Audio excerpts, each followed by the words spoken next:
Maga pa lang ay bumuhos na mga debotong nagangad na makalapit at makalik sa puon ng itim na Nazareno sa prosesyon kaninang umaga.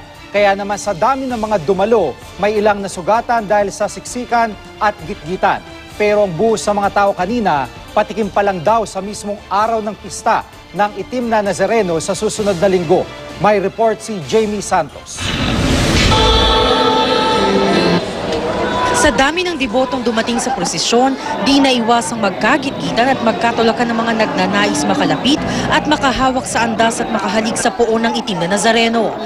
Sa tala ng Quiapo Church, may 41 daw ang ginagamot dahil sa hypoglycemia. 3 ang nahirapan huminga at 2 ang napilay. Hindi alintana ng mga deboto ang pagod at puyat mula sa pagsalubong sa bagong taon.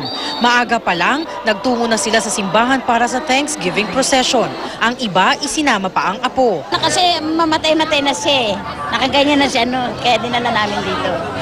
Pinagkaloob naman sa amin, malaki na siya.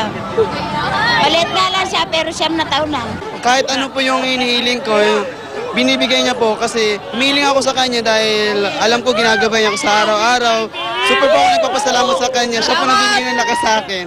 Kahit umulan, di pa rin bumitaw sa pagsunod sa prosesyon ng mga deboto.